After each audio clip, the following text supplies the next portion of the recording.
Dear fiancés, dear wedding guests, let me welcome you in the castle of Liblice, which you have chosen as the place where you wish to unite your life's journeys into one and go hand in hand with life.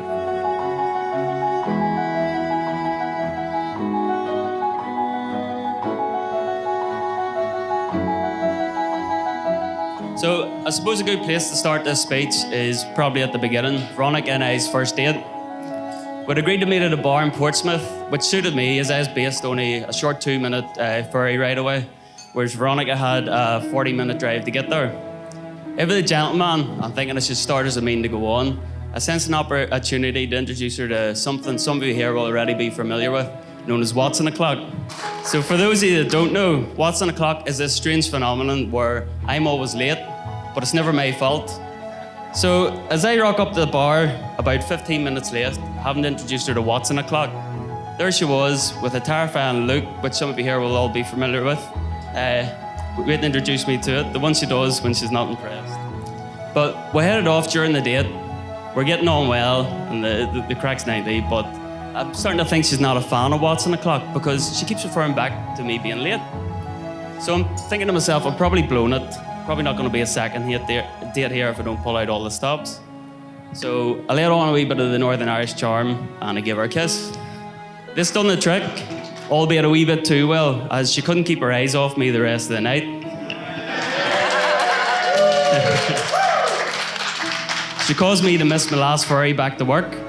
This resulted in Veronica having to taxi me about an hour out of her way, right round the harbour, to drop me off. Again, not my fault. What's on a clock?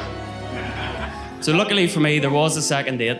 And since that night, we've been on many adventures. We've travelled the world, from tackling severe blizzards in Iceland to fighting off being mugged by monkeys in Gibraltar. We've hung off cliffs and went through abandoned tunnels in the forest of Madeira. And then we've even risked our lives riding a scooter through the mental traffic in Thailand and everything else in between. Veronica, from we've been together, decisions have always come quick and easy for us, apart from deciding what to do for dinner.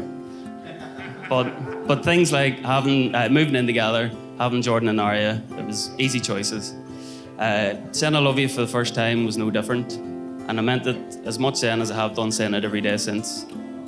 Nothing's ever felt forced between us. We've always just seemed to flow together without any effort.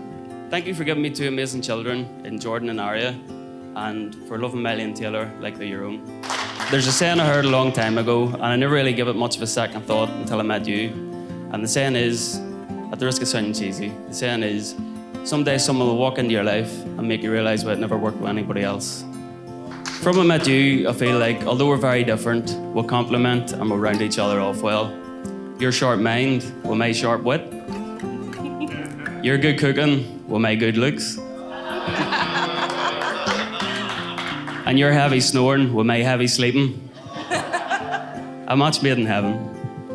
It's been a busy 5 years for us both, with lots of highs and a few lows. We've lost some loved ones, and we've gained a few pets and a few kids along the way. But there's no one else I'd rather be sharing the journey with, and I look forward to our future together, because I know there's big things to come.